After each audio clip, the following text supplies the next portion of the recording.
La mulți ani cu sănătate, la mulți ani 2024.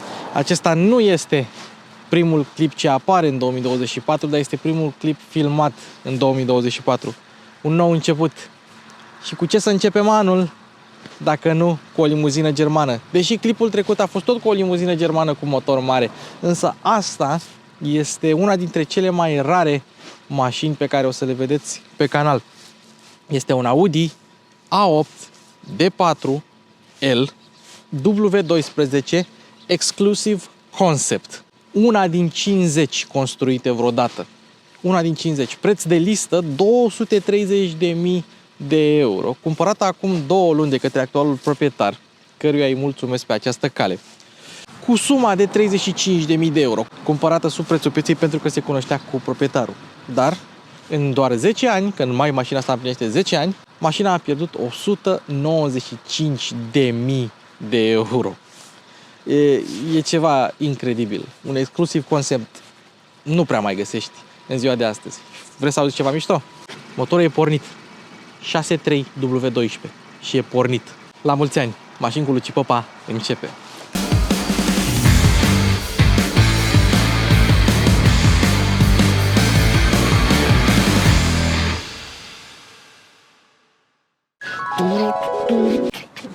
Ce faci, băi, Lucică? Ți-ai luat permisul? Bă, încă nu învăț să mi-l iau, abia aștept să mi-l iau.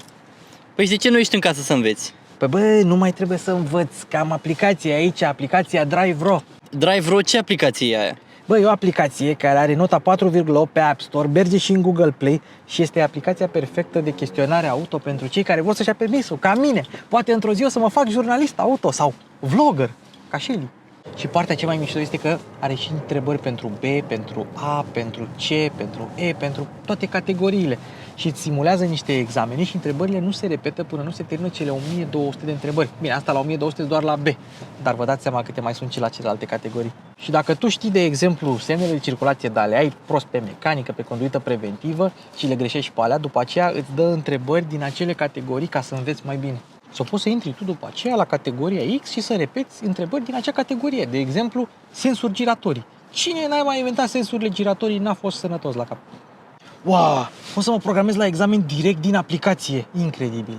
Și când am avut nelămurire, am intrat pe grupul de Facebook al aplicației și m-am lămurit, băieții, imediat.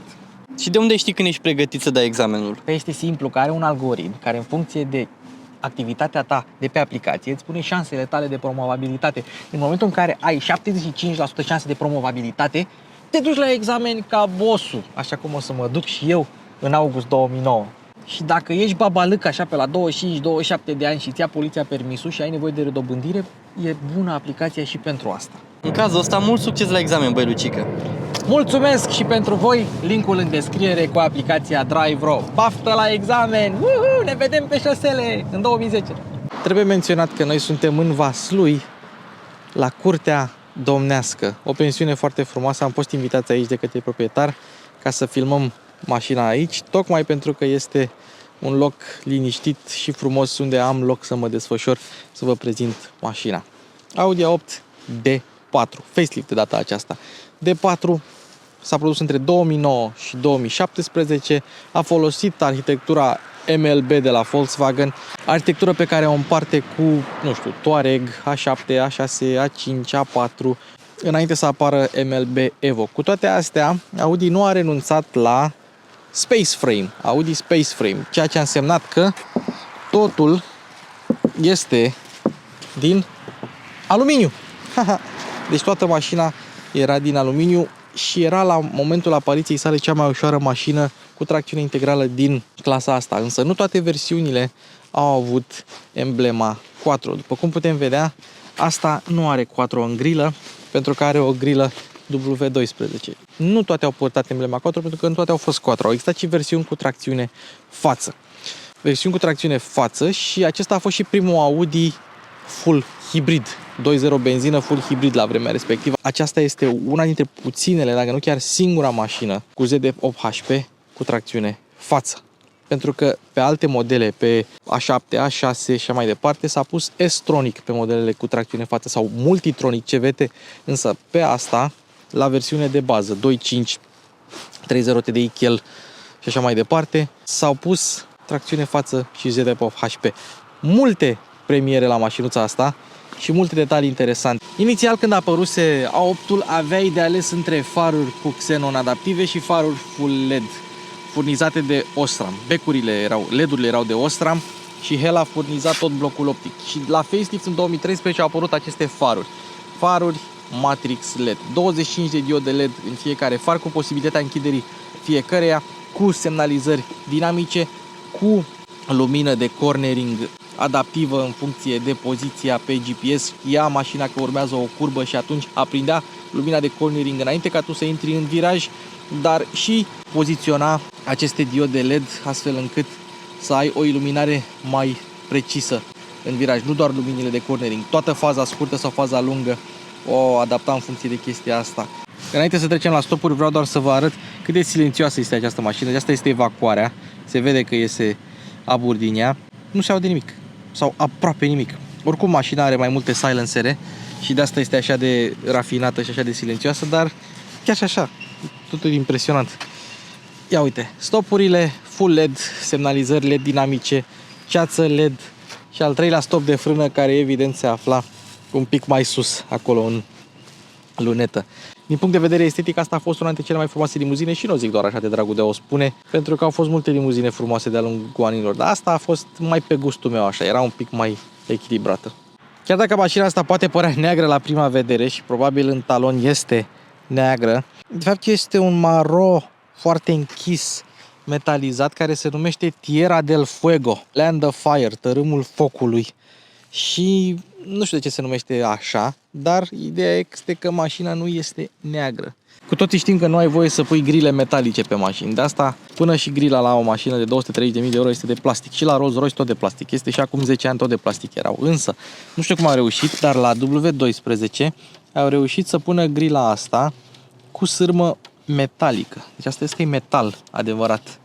Cumva i-au păcălit pe cei din Uniunea Europeană să pună niște sârmă subțire dacă era de o anumită grosime, adică să nu fie prea groasă. Când v-am arătat farurile, am uitat să spun că aici sunt și luminile de ceață sau de vreme rea. Și trebuie menționat că acesta a fost primul Audi care a avut pre-sense, un fel de pre-safe de la Mercedes, un sistem de protecție în caz de impact, te pregătește practic pentru impact și avea 4 etape. Prima dată pornea variile, te avertiza sonor, te pregătea de accident, după aceea închidea trapa și geamurile, apoi începea să frâneze ușor, după aceea o să frâneze mai tare, după aceea să frâneze foarte tare și după aceea să frâneze maxim. Stadiul 4 era frânare tare și frânare maximă cu jumătate de secundă înainte de impact și totodată exista și un pre-safe rear care tot așa închidea geamurile și trapa și dădea scaunul șoferului un pic mai în față ca tu să fii protejat în caz de impact. Ăsta a fost primul Audi care a avut pre-sense. Acum aceste sisteme sunt mult evoluate, însă aici a început totul în 2010 cu D4. Jantele la W12 erau construite sau sunt construite din aluminiu forjat. Erau mai ușoare și mai rezistente decât jantele obișnuite de pe A8. 265/40 pe 20 atât față cât și spate. Dar asta nu este singura statistică interesantă la mașinuța asta. Hai să vă povestesc despre W12. 1. Când a apărut mașina asta, nu exista decât un singur Audi mai scump, R8 V10. Motorul 6.3 W12 aspirat a fost cel mai mare motor aspirat cu 12 cilindri montat pe o limuzină de lux, cu excepția lui Rolls-Royce Phantom 7, care avea 6,75 V12 aspirat. Și totodată aceasta a fost ultima limuzină aspirată cu 12 cilindri care s-a vândut vreodată, pentru că la finalul lui 2017 a încheiat producția acestui model. Spre deosebire de un A8 D4 normal, varianta asta W12, în afară de faptul că era varianta L în standard, că nu puteai să iei un W12 scurt, ca mine așa, trebuia să le iei lung. Nu diferea din punct de vedere mecanic. Aveai tot suspensie multilink din aluminiu pe față, la fel ca multe alte Audi-uri, de altfel care au platforma asta și motor longitudinal. Aveai discuri ventilate mari pe față, dar le aveai și pe spate ventilate pentru că mașina cântărea 2,2 tone, sau mă rog, 2150 de kg la gol. Enorm. Se văd și etrierele care sunt enorme. Și mai avem aici căpăcelele de la vintil cu siglă Audi. La facelift S-a trecut de la o direcție hidraulică la o direcție electromecanică, așa cum s-a întâmplat și la Audi A4 B8,5, când au trecut la direcție electrică. Și dacă nu aveai versiunea cu tracțiune față, evident că nu există W12 cu tracțiune față, doar motorizările de bază cu 6 cilindri aveau tracțiune față și opțional integrală, primeai sistemul de tracțiune integrală Torsen. Nu aveai nici Ultra, că pe asta în niciun caz nu era Ultra, și nu aveai nici Haldex, pentru că alea sunt pentru modelele cu motor amplasat transversal. Deci aveai un Torsen Baban. Opțional pe W12 și standard pe S8 și pe V8-ul de 4,2 litri pe facelift din vari motive, exista și un diferențial sport mecanic pe spate. Nu știu dacă mașina asta îl are sau nu. Cert este că pe S8 și pe V8 diesel era un standard. Pe asta, nu. Și cred că știu de ce. Pentru că S8-ul era turbo, avea cuplu, V8 diesel era V8 diesel și avea cuplu. Ăsta nu are cel mai mult, din toată gama asta de A8, nu are cel mai mult cuplu, că e aspirat 6300, ar trebui să aibă 630 Nm, de fapt are 625, deci are sub 100 Nm pe litru. E un motor destul de relaxat. Ok, revenind. Însă toate A8-urile primeau suspensie pneumatică pe perne de aer, cu mai multe moduri, inclusiv mod individual, inclusiv mod auto, adaptiv, și pe anumite modele exista și suspensie opțională sport pe perne de aer. Dar garantez că asta nu are așa ceva. Evident, pe spate tot independentă aveai. Acum, A8-ul ăsta de 4 a fost una dintre cele mai fiabile limuzine din generația asta. Dacă ar fi să mă întrebați pe mine peste S-Class și peste Șeptar din acest punct de vedere. Însă, cu toate astea, la suspensia asta pneumatică mai ceda câte un compresor din când în când și mai ceda senzorul de înălțime. Și mai erau două probleme destul de ciudate la A8-ul ăsta. Nu aveai probleme nici cu rugina, pentru că mașina era făcută din aluminiu, deși în anumite țări era mai scump să asiguri un A8, în special un D3, să-l asiguri, pentru că nu toată lumea putea să lucreze cu aluminiu, era mai scump și atunci aveai asigurarea mai mare.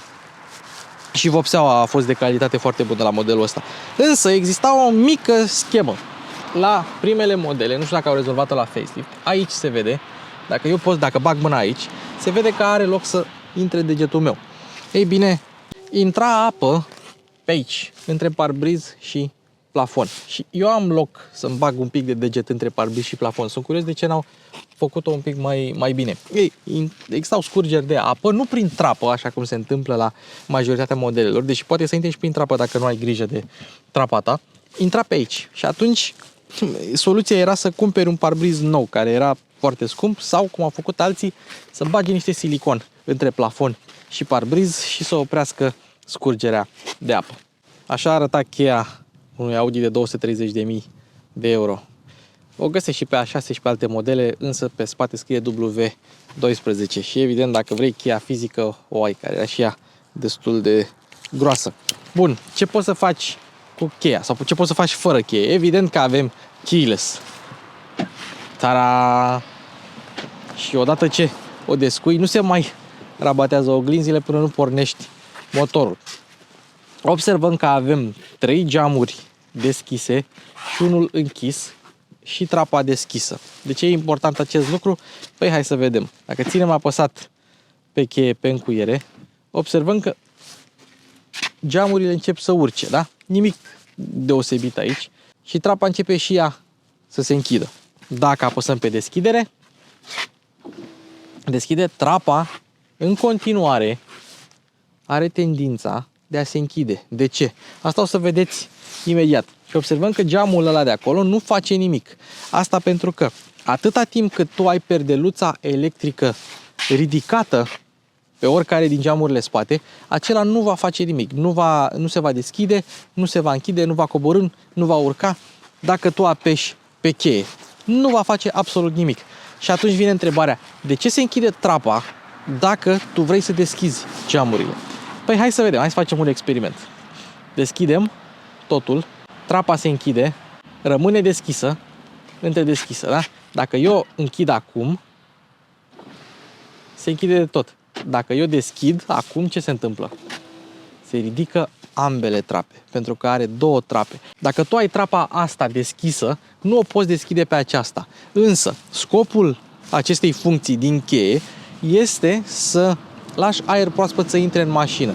Și atunci, cum lași aer proaspăt să intre în mașină? Lași prin geamuri și prin cele două trape. Deci numai așa poți să deschizi ambele trape. Mașina știe că ai o trapă deschisă și nu te lasă să o deschizi pe a doua. Asta e foarte tare. Hai să vedem dacă putem să închidem geamurile din keyless. Nu putem. Și am mai observat un lucru. Mașina nu are nici funcția aceea să ții apăsat de butonul de închidere geam șofer ca să închidă restul geamurilor și trapa, cum se întâmplă la modelele mai noi. Deci probabil asta se poate coda sau probabil e un protocol care încă nu se inventase acum 10 ani.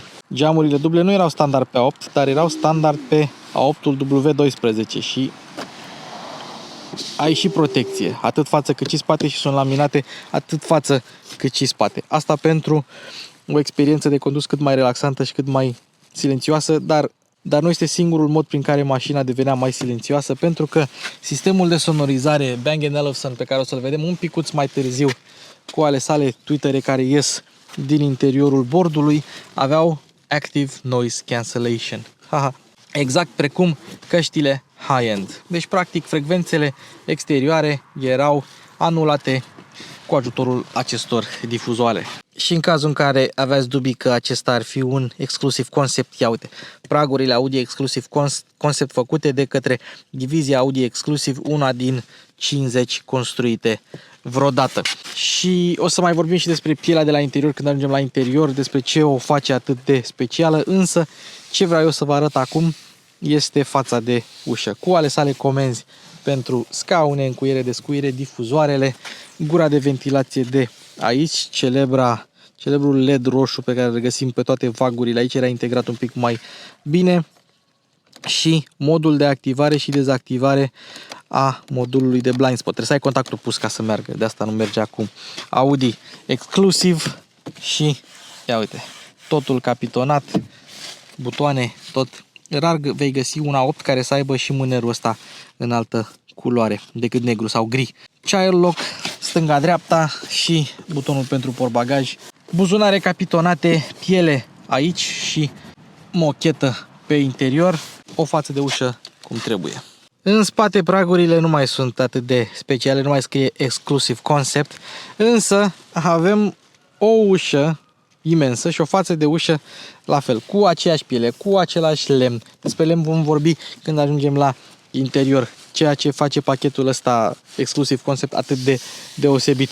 Hai să vedem ce avem aici. Avem tot încuiere, descuiere mașină, avem o memorie, una singură, deci set odată și o memorie, și aici avem acest mod de relaxare al scaunului. Să te întinzi pe spate. Ce frumos! Ai și invers. Bun, am terminat cu această parte. Hai să vedem alte butoane. Avem odată geamurile, este normal. Odată ce ai închis geamurile, poți să închizi și perdeluța. Evident, totul electric, nu vacumatic cum era la Mercedes-urile anterioare. Apoi, avem aici un buton pentru copertină și încă unul pentru închidere trapă. Și dacă vrem, mai avem și butonul pentru perdeluța spate.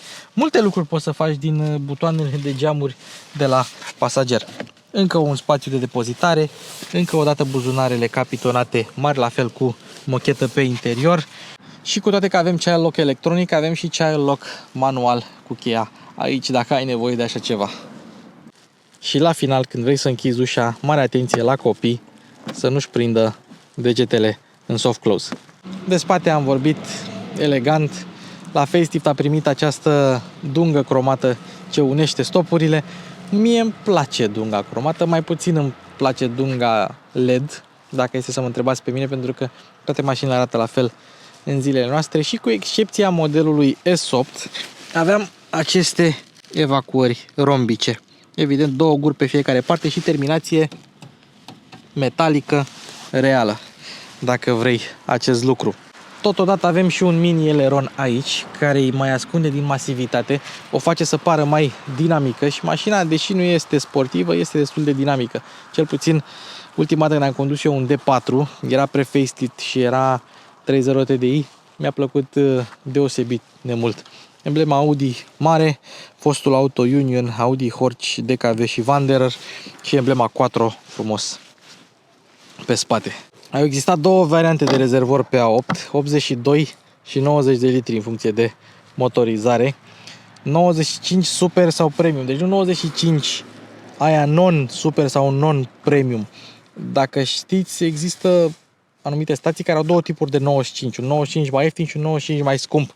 Da? Cu 95 mai scump de la merge sau cu 98 și să opriți Webasto, adică încălzirea auxiliară. Webasto e doar firma care face încălzirea auxiliară înainte de realimentare. Așa arată capacul, e plastic, dar nu contează și evident are locul său aici de montaj, dar se simte relativ ok. Și evident, pentru versiunile diesel avem aici decupajul pentru AdBlue. Cu toate astea, căpăcelul e destul de mic, mult mai mic decât ceea ce găsim la mașinile actuale. Hai să vedem și portbagajul. Evident, electric, se poate deschide și din cheie. Nu se poate deschide din cazacioc, în schimb, dar avem aici o descuiere manuală și aici camera de marșalier, dacă se vede. Și odată deschide, odată închide. Aceeași funcție are și butonul ăsta. Deci nu e una doar de deschidere și una doar de închidere. Ambele comenzi sunt și de deschidere și de închidere. Ai și un loc de pus umbrela aici și evident locul pentru triunghi. 520 de litri portbagaj dacă nu am fi avut frigiderul ăsta, însă având frigiderul, nasol. În schimb, ia uite, pam, ai un cărlic pentru o plasă, un cărlic pentru a doua plasă. Spațiu de depozitare aici cu plasă, priză de 12V și aici este ceva ce o să vă arăt eu imediat. Plus manualul de utilizare al mașinii. Însă, înainte de toate, hai să vă arăt podeaua falsă a mașinii cu propriul său cărlig și roata de rezervă temporară pe 20 de inci de la Continental. Cât are? 165 pe 60 pe 20. Cred că este absolut imensă și grea. Sub ea se află bateria de 12V a mașinii, că e montată în spate, că în față nu știu dacă ar avea loc. Și ia fiți atenți aici cât de ușor se deșurubează ca să poți să o scoți. Genial!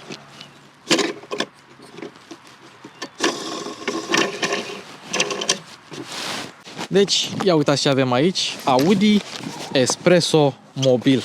Deci după ce că avem frigider și bar și pahare în mașina asta, avem și Audi Espresso Mobil. Cam așa arată, să nu dau în lavalieră cu ea. Aveai păhărele, aveai espresorul și spune aici Select Water Carefully, adică nu lua apă de la chiuvetă. De parcă tu, când ai Audi de 230.000 de euro, o să-ți iei apă de la chiuvetă. Sunt foarte rare kiturile astea Audi Espresso Mobil și mă bucur că am avut ocazia să văd unul în persoană. Și partea bună este că măcar poți închide portbagajul din cheie. Asemenea unor modele de Rolls-Royce, și A8-ul ăsta avea spumă în interiorul anvelopelor pentru o experiență acustică mai relaxantă. Dum dum dum dum durum dum durum dum dum dum dum durum. Iată-l, W12 FSI 6300. Spre deosebire de vechiul 6.0, i-au mărit cilindrea prin alezare. I-au mărit alezajul de la 84 de mm la 86. Nu știu dacă are legătură neapărat cu surplusul de cuplu sau au avut ei alte motive pentru care l-au făcut așa. Cert este că acesta este singurul W12 de 6,3 litri. Nu mai este pus pe nicio altă mașină. Dacă s-ar fi făcut și o a doua generație de Phaeton, uite-l acolo, poate că ar fi fost pus și pe aceea. Chiar dacă are capacitatea imensă de 6299 de centimetri cubi, motorul este lung de 50 de centimetri, lat de 70 de centimetri și înalt de 70 de centimetri. Un picuț mai avea să fie pătrat, dar este mai compact decât un V8 FSI sau TFSI echivalent, pentru că este mai scurt. Deși scrie W12, este de fapt WR12, pentru că nu avem fiecare banc de cilindri la același unghi. Avem un banc la 15 grade, un banc la 15 grade și unul mare la 72 de grade. Iar arborele cotit este defazat cu 12 grade, astfel încât unghiul să fie de fapt 60 de grade pentru a fi echilibrat. Este un motor relativ ușor la 234 de kg, are un raport de compresie de 11,8 la 1 și are pentru prima dată injecție directă. De asta este FSI. Mulți cred că motorul ăsta este TFSI, dar nu, el este de fapt aspirat. Dacă ar fi fost un W adevărat, ar fi avut 4 chiuloase, dar de fapt are 2 chiuloase cu 4 supape pe cilindru și 2 axe cu came pe fiecare banc de cilindri. Are și o distribuție pe lanț care cică nu se schimbă pe toată durata motorului. Ei, și durata de viață a acestui motor este undeva la 300.000 de kilometri. Semn că dacă depășești 300.000 de kilometri, ar fi cazul să schimbi distribuția. Mașina asta, spre exemplu, are 159.000 de kilometri, deci undeva la jumătatea duratei de viață. Și după cum spuneam, vine cu injecție directă FSI, cu 2 pompe de înalte și 2 rampe. Pentru că avem cilindrii care stau la unghiuri diferite, avem 2 tipuri de pistoane și 2 tipuri de injectoare. Unele scurte, unele lungi, în funcție de poziția lor. Toate la o presiune de 130 de bar maxim. Față de vechiul 6.0 aspirat, nu mai avem carte uscată, avem lubrifiere în baie de ulei. O soluție ceva mai tradițională. Și pentru prima dată la acest motor avem și cylinder on demand, adică dezactivare de cilindri. Dacă ai sarcină parțială, să-i spunem așa, și dacă mergi până în 3000 de rotații pe minut și ai nevoie de mai puțin de 250 de Nm, se dezactivează cilindrii de bancul stâng sau bancul drept. De ce sau? Pentru că atunci când mașina este propulsată în regim de 6 cilindri și credeți-mă, 3,15 litri, 6 cilindri e o valoare mai mult decât suficientă să mute bestia asta, există posibilitatea ca acel catalizator de pe acea parte să se răcească și atunci se reaprinde bancul oprit și se oprește celălalt banc, tocmai ca să nu se răcească acel catalizator. Și ce am observat eu? Am pornit mașina asta azi dimineață pe răcoare, era înghețată și are un cold start foarte scurt. Deci o pornești, stă câteva secunde și după aceea se stabilizează relantiul, n-ai nicio treabă. Nu știu dacă e de la faptul că n-a fost chiar așa de frig, dar a fost dacă era mașina înghețată, sau de la faptul că se încălzește foarte ușor, că este echilibrat, dar nu are un cold start cum găsești la multe motoare de performanță și l-aș încadra și pe ăsta la motor de performanță. În ceea ce privește mentenanța, avem ulei Long Life, revizie la 30.000, niciodată. Revizie la 15.000 dacă nu se folosește ulei Long Life și dacă se folosește ulei Long Life tot la 15.000 și eu aș recomanda chiar la 10.000 să se schimbe uleiul la un astfel de motor. Evident, filtrul se schimbă la fiecare schimb de ulei. 11,5 litri de ulei intră la un schimb și, apropo, ca o paralelă, 15 litri de lichid de răcire. Are nevoie tot traseul de răcire. Filtrul de aer cică se schimbă la 90.000 de kilometri. În țara asta niciun caz. Eu l-am schimbat tot la fiecare revizie și bujiile la 60.000. Aici e ok. Poți să schimb la 60, poți să schimb la 40, la 50. Distribuția nu necesită schimbare decât la 300.000 de kilometri, deci n-ar trebui să fie o problemă. Și benzină, tată, cât cuprinde. Evident că avem amortizoare la capotă, antifonare. Dacă nici mașina asta n-are antifonare, atunci nu știu care. Puterea este simplă. 500 de cai putere. Deși am citit în alte părți și mi-a spus și proprietarul că Cica ar avea mai multă putere în standard, vreo 530-540. Asta e normal la astfel de motoare pentru că trebuie să ia în considerare și altitudinea. Dacă o duci la altitudine undeva, trebuie să dezvolte tot 500 de cai putere, chiar dacă se mai pierde puțin din presiune. 500 de cai putere, 6200 de rotații pe minut, 625 Nm la 4750 de rotații pe minut. Asta înseamnă undeva sub 100 Nm pe litru, ceea ce pentru un motor aspirat este puțin. Nu neapărat puțin, cât motorul este relaxat. Am spus deja transmisia ZD8HP, dar dintre toate 8-urile din generația asta are treptele cele mai lungi. La 2000 de turi ai undeva la 122 de km pe oră, ceea ce înseamnă că viteza maximă de 250 de km la oră e atinsă undeva la 4000 și un pic, ceea ce înseamnă că dacă îi dai limitatorul jos, se duce lejer în 320 de km pe oră. Lejer. Și știm că și Phaeton-ul de 6.0 și asta și toate pot duce mult peste 300 de km pe oră dacă sunt dezactivate limitatoarele de viteză. Vă dați seama ce consum are asta la 300 și ceva. Ho-ho! Apropo de consum, Audi dă un consum mediu de 11,3 pentru mașina asta, mai puțin de 1 litru pe cilindru. Asta ar însemna că dacă ar avea, nu știu, 4 pistoane, ar trebui să consume 3 și ceva.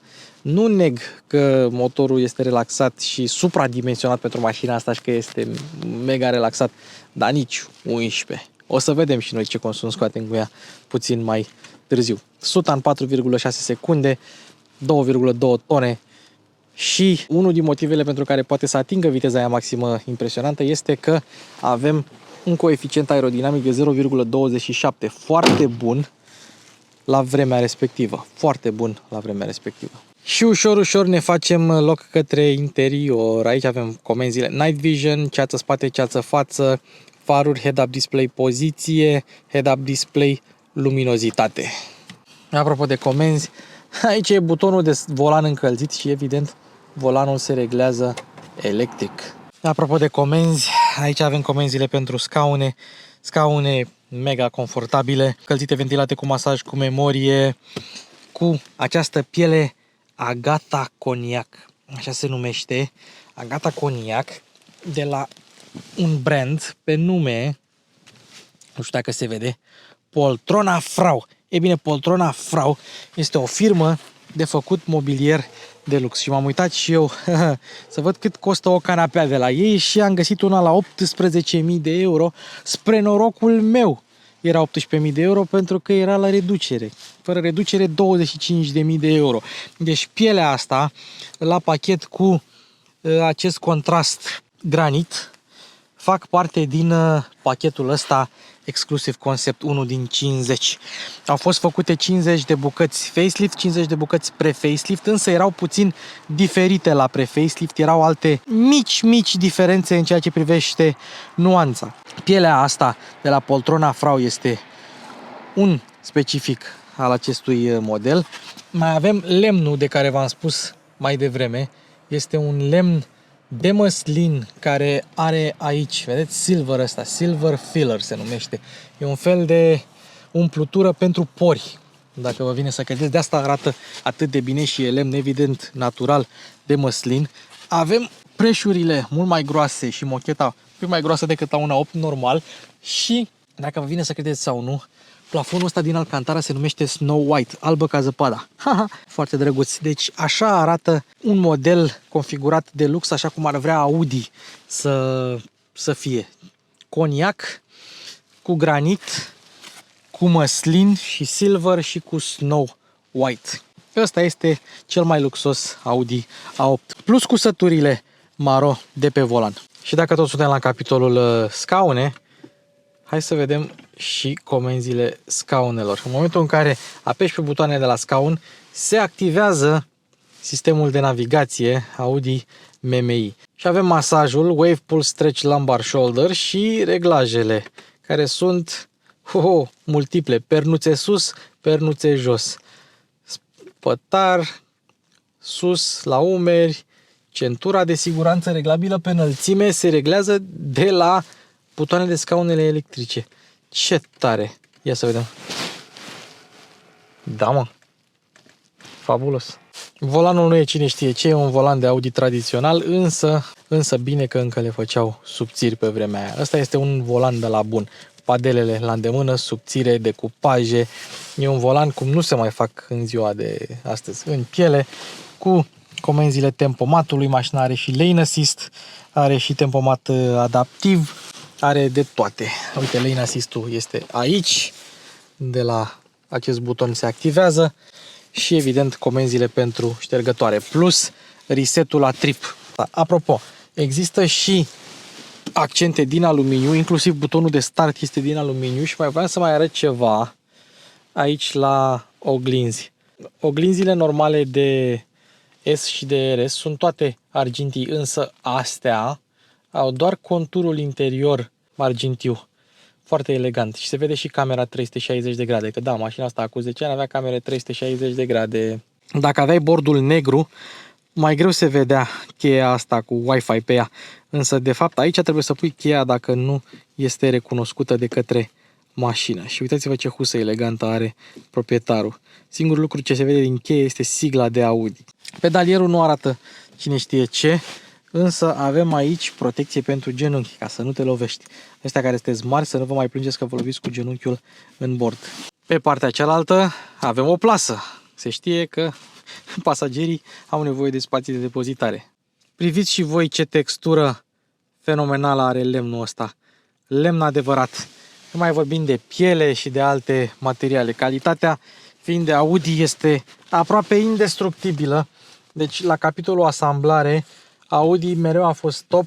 La materiale poate uneori îl bate BMW, dar la asamblare este top. Mercedes a rămas un pic în urmă și pe vremea asta, în 2014, rămăsese puțin în urmă. Dar Audi, în ceea ce privește asamblare și calitate, mereu a fost top. Mereu a fost top. Să-i dăm cezarului și al cezarului. Hai să descoperim un pic din secretele lui A8. Încă nu trecuse la gurile de ventilație full electrice. Am condus un S8 2020 de curând și le avea pe cele electrice. Auto Start Stop Off. Deci mașina are Auto Start Stop, deși are motorul W12. Aici avem butonul pentru ecran, ESP Off, avarii, airbag-ul pasagerului, senzorii de parcare. Aici nu știu ce ar putea fi. Și aici avem perdeluța spate. Audi Multimedia cu SIM, SD1 și SD2, două SD carduri. Mașina venea cu internet 3G, n-avea modul 4G, avea modul 3G. Cred că 4G-ul a apăruse de vreo 2 ani, în 2014, dar mașina facelift-ul a apărut în 2013. E ușor să-i credem că nu au putut să pună 4G, că era prea nou, prea scump, nu era în planul lor. Și avem și touchpad-ul care poate să fie scurtătură sau poate să fie efectiv touchpad pe care să scrii destinația pe sistemul de navigație, pe vremea când nu exista Apple CarPlay și Android Auto. Răspunde bine pentru că folosește un procesor Nvidia Tegra. Și am impresia că la facelift, da, au îmbunătățit procesorul astfel încât să meargă și mai bine. Dar o să revenim la sistemul de infotainment imediat. Climatizare automată pe 4 zone la această versiune, navigație, meniu, MMI, o să intrăm în tot și o să intrăm și în tone pentru că vreau să văd eu setările audio, să văd cum se aude Bang & Olufsenul ăsta, pentru că a fost mare vâlvă cu el atunci când a apărut. Schimbătorul de viteze, pentru asta vreau să pornesc motorul. Proprietarul a spus că are un tampon de motor hidraulic dus și de asta există niște vibrații la pornire, așa motorul este destul de echilibrat. Dar avem schimbătorul ăsta de tip, nu știu, melc spațial, nu știu cum să-i zic. Nu foarte ergonomic așa el în sine, dar impunător. Și o chestie interesantă, deci ca să ieși din parc, ai nevoie de butonul ăsta, dacă să muți din marșarier în neutru și apoi în drive și apoi în sport, nu ai nevoie. Însă, dacă vrei după aceea să treci în neutru din drive, ai nevoie. Da? Deci o treci în neutru, în reverse și în parc folosind butonul, însă dacă o treci în marșarier, după aceea nu mai ai nevoie și poți să te duci direct în drive, dar nu poți să te întorci. Asta apropo de schimbător. Frâna de parcare electrică, auto hold. Frâna de parcare electrică nu se dezactivează dacă n-ai centura.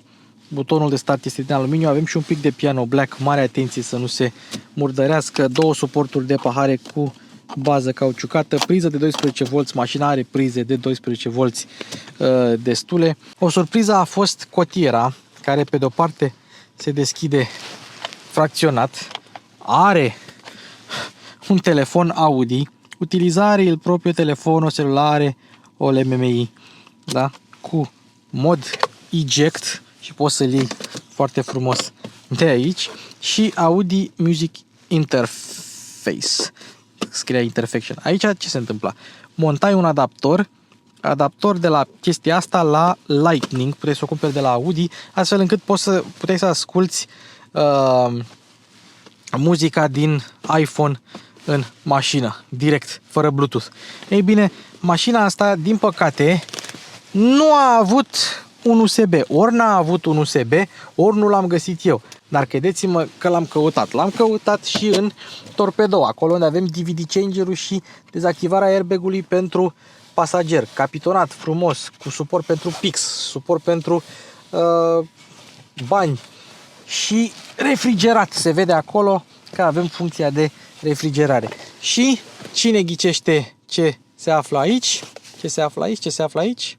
Este simplu, căștile wireless Audi care veneau cu această mașină, pe care le puteai folosi atât în față cât și în spate. Au o oarecare greutate, adică nu se simt deloc ieftine. Chiar le-aș putea recomanda. În partea de sus avem alcantara, parasolar, lumină, mâner, avem microfonul pentru Bluetooth, luminițele mașinii, foarte drăguț, și comenzile pentru trapă. Însă, dacă apeși pe butonul ăsta, Rear Mode, tot ceea ce faci de acum încolo, se schimbă comenzile pentru spate. Și ce e drăguț, că nu se întâmplă la toate mașinile, este că poți să închizi copertina fără să închizi trapa. Adică poate să-ți vină aer curat, dar fără să trebuiască să te bată soarele în cap. Acesta era head-up display-ul, îi setai luminozitatea, îi setai poziția, dacă erai mai scund sau mai puțin scund, îl închideai, îl deschideai, simplu ca bună ziua. Tabloul de bord nu era ceva special la vremea respectivă decât faptul că era măricel așa și îți arăta linia roșie în funcție de temperatura motorului, cât puteai să-i dai. Acum e motorul destul de cald. Te duceai frumos prin el, prin navigație, prin tot ce vrei, n-ai treabă. Așa. Pe aici umblai pe la consum și la fiecare meniu în parte mai puteai să vezi aici Efficiency Program, Onboard Computer, puteai să vezi diverse Digital Speedometer, Reduce Display dacă nu vrei nimic, Efficiency Program, să vedem ce consumatori ai. Onboard Computer e cum l-aș lăsa eu. Long Term Memory, să vedem. Short Term Memory, Long Term Memory, 25, nu e rău 25. Sistemul de infotainment nu e cine știe ce, este unul de Audi tradițional, e un pic ciudat pentru că, spre exemplu, vrei să virezi în stânga, da? Că de la navigație la info e în stânga și te dai în dreapta, pentru că așa este rotița. Telefon, info, n-ai ce multe informații să ai.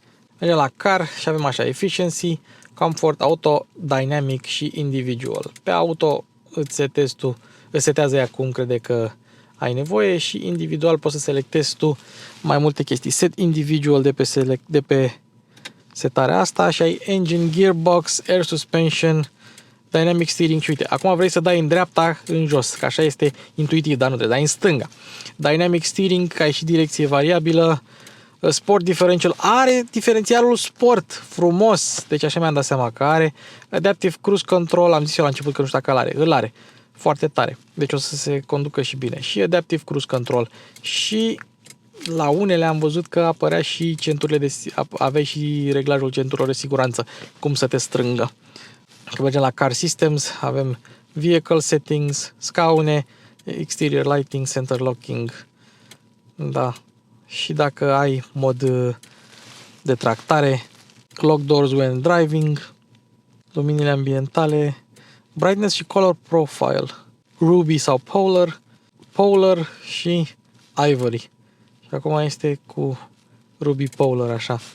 Deci, într-adevăr, credeți-mă că luminile ambientale se schimbă, dar nu se schimbă suficient de mult cum arată acolo. E mult mai subtilă schimbarea asta de culoare. Într-adevăr, aveai 3 culori pe vremea respectivă.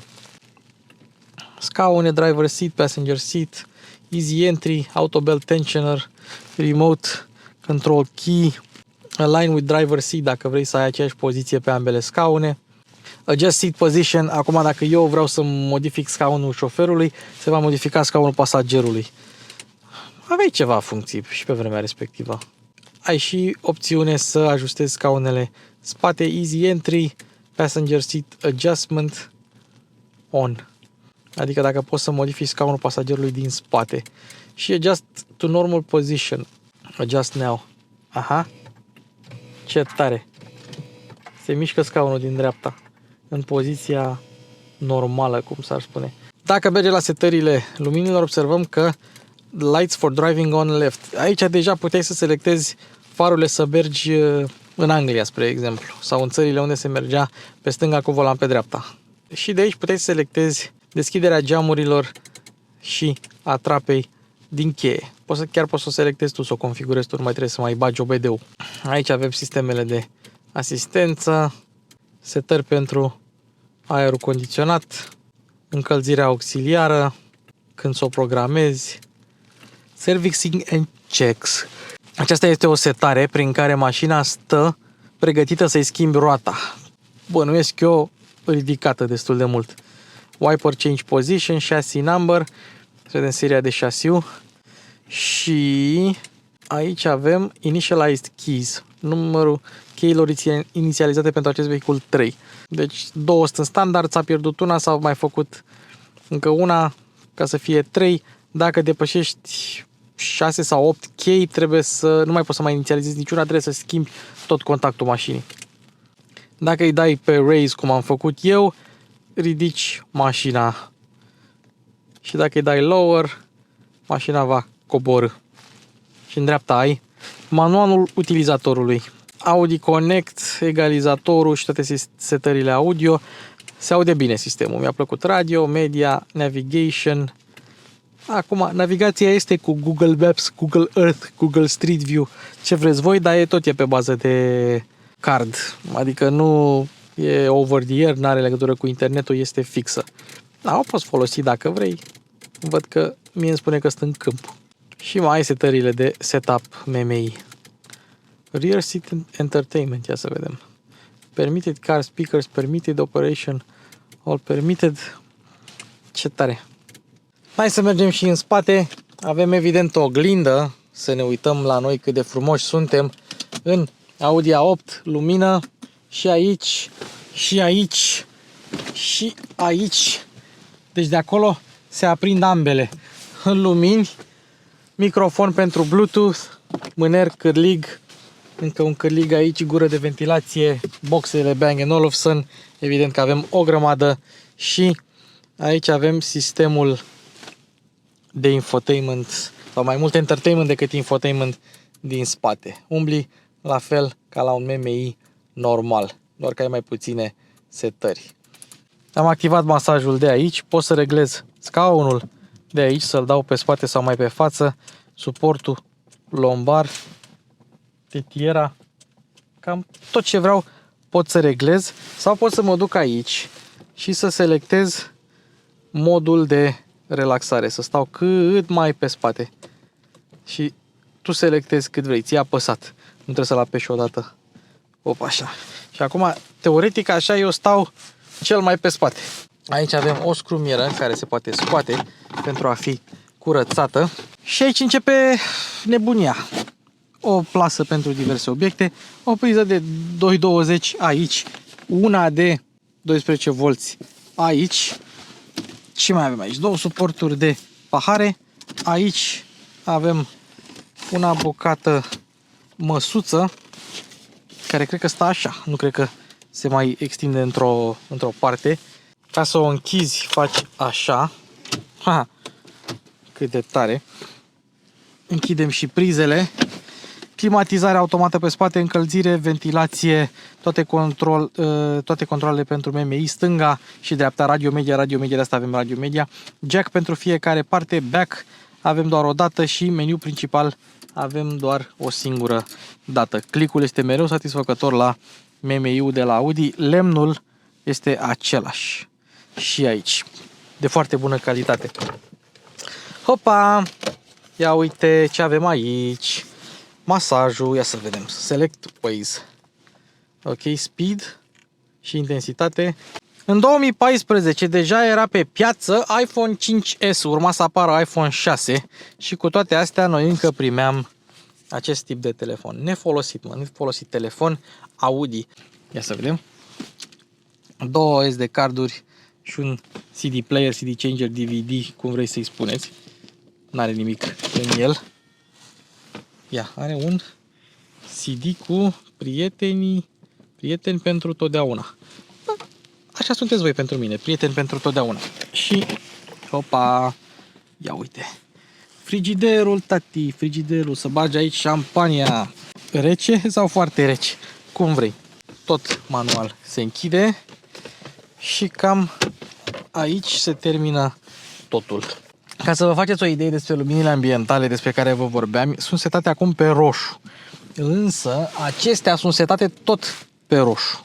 și ala din față tot pe roșu, doar că este un roșu ceva mai subtil și se vede alb pe cameră, se vede alb în realitate, dar din depărtare așa are o tentă roșiatică.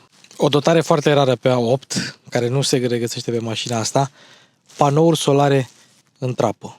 Nu știu cine a cumpărat așa ceva și pentru ce, dar eu n-am văzut niciuna în viața mea. Foarte enervant la modelul ăsta, deschizi ușa, bipăie în continuu.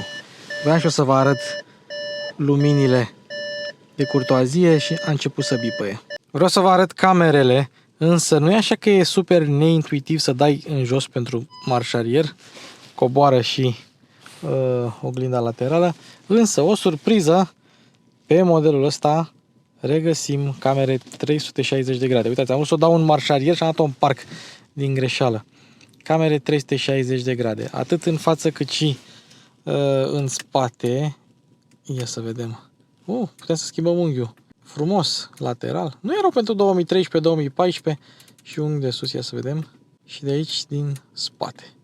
Deci reverse, față lateral și spate lateral. Not bad, not bad. Bine, să fii cam atent că nu știi în ce direcție o ia mașina aici, dar e interesant că poți să faci asta. Deci de sus și rezoluția, păi, nu știu, un Renault Clio modern are rezoluție un pic mai slabă decât Audi ăsta vechi de 11 ani. Altă chestie, te aștepți să bagi în parc, asta trebuie să bagi în parc și să pleci. Și dacă ești obișnuit cu o mașină relativ mai nouă, o pui așa și la revedere, mașina pleacă în continuare. Evident că are și autohold, dar eu, neavând centura de siguranță pusă acum, nu o să meargă autohold-ul. Și vă mai arăt o șmecherie.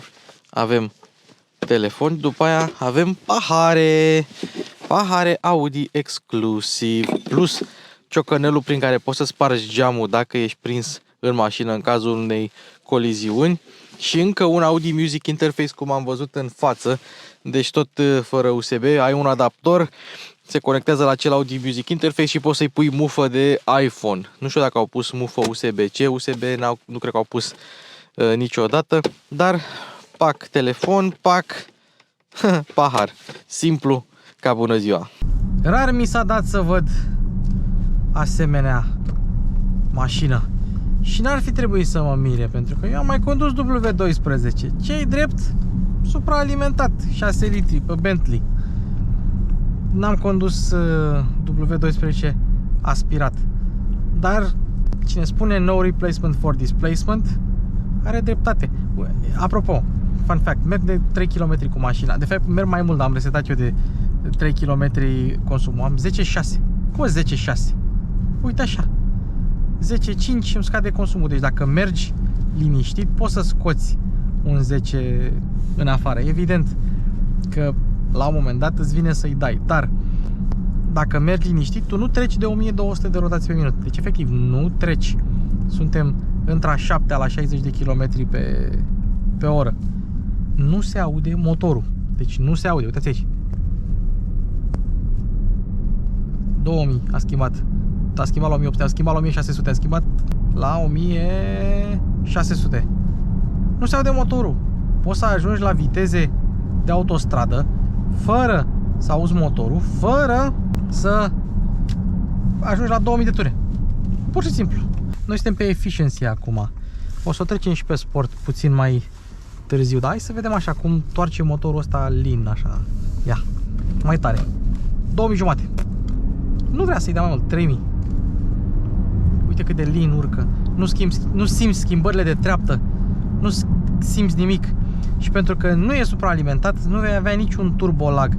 Adică cât îi dai, atât atrage. 80 la 1200 de ture. Și după aia te miri de ce-ți consumă mașina 10. Păi de-aia. Eu am întâlnit dieseluri care nu merg atât de subturate. Fantastic. Cât de smooth. Cât de cremos e motorul ăsta. Parcă ți-e și milă să mergi tare cu el. Ia. Jumătate de pedală și se dusă în 2500, pentru că n-ai nevoie de mai mult. De mers, merge.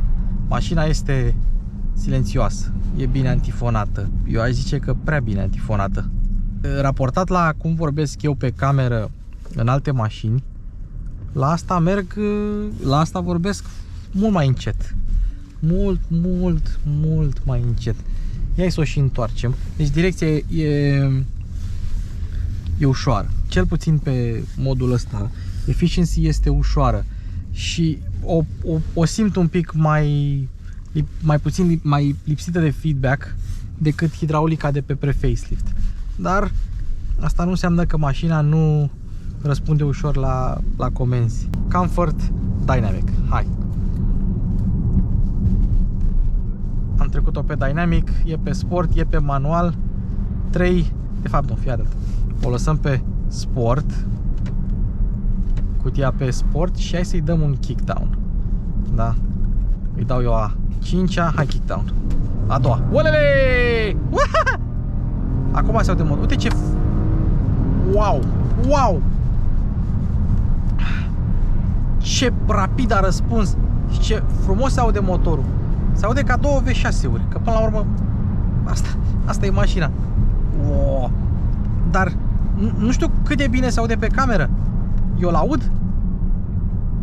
Da, nu l-aud așa tare.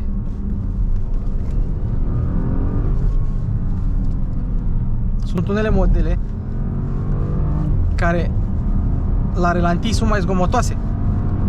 Wow! Wowzers! Masa e bine pusă la punct. Nu prea o simți pe frânare. Pedala de frână e destul de moale. Și poziția la volan e interesantă. E aproape sportivă. Bine, și eu mi-am setat-o într-un mod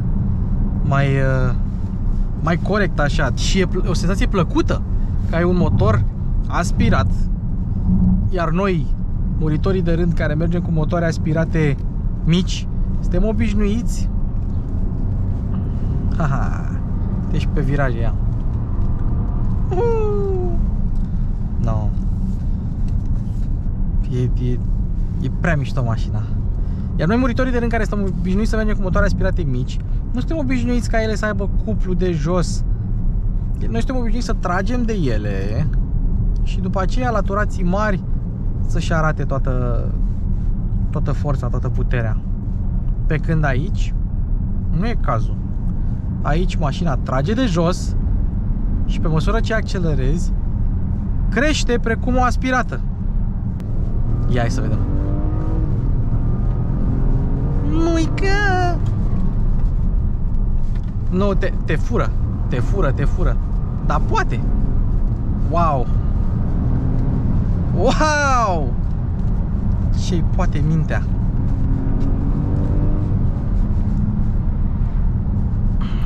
Mai tare ca așteptarul, din punctul ăsta de vedere. Sunt curios e cum e. Dar mai curios cum era e ăla, vezi de ce. Direcția e ușoară, ok, nu prea are feedback în ea. Dar asta e mașina de transporter. Deci acum înțeleg pe Jason Statham de ce își lua Audi-uri cu motoare mari. N-ai cum să nu-l înțelegi. Diametrul de bracaj e mare, dar nu-ți trebuie. Wow. Asta nu e o mașină de luat curbe cu ea. Și la un moment dat s-ar putea să te fure pe viraje. E o mașină de cruză reală, de viteză mare, de autoban, 250 pe autostradă. Și uite, și pe Dynamic direcția nu se întărește foarte mult artificial.